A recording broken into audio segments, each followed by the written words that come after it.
between 2009 and 2012, I was photographing in Ohio in the United States in a place called Skatopia.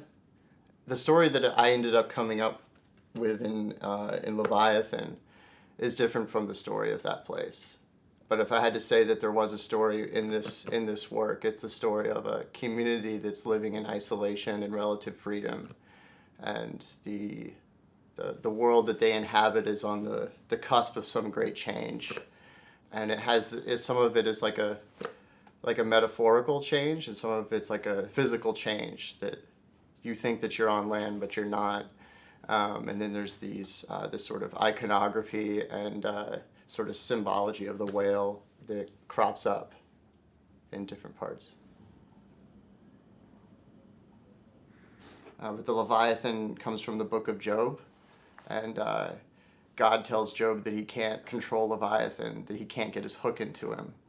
And Leviathan is something that, we have to contend with. It's something that you can't really take it in a single gauge, so like where the whale is coming out of the sea, but you only see a piece of it. You never know its true size.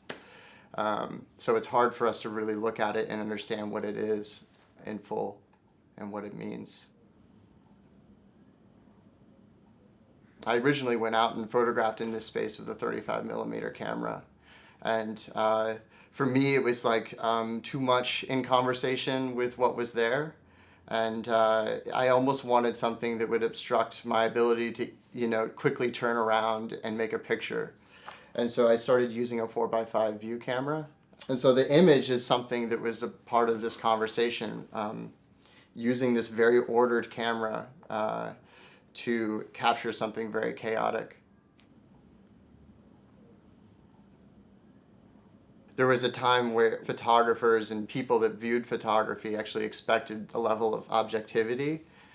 So it's almost like this smooth globe of photographs comes and sort of hits you, and you believe that that's the world. But now it's become much more fragmented, and then there's the sort of fragmented way in which you experience it, and then you map all of your experience and your thoughts onto it. The power of photography is to sort of engage in that sort of circular conversation, becoming a more active participant in the world, because it's like our minds tell us that the world is one thing, and you can go around and into the world and map your projections onto it, or you can engage with a conversation with it and try to understand it. I think a lot of it is about suspending your judgment. Photography is an opportunity for us to step into somebody else's normal for a while. And I think it's important just to realize that all of that stuff to them is just normal. What your idea of it is depends on your experience and where you come from.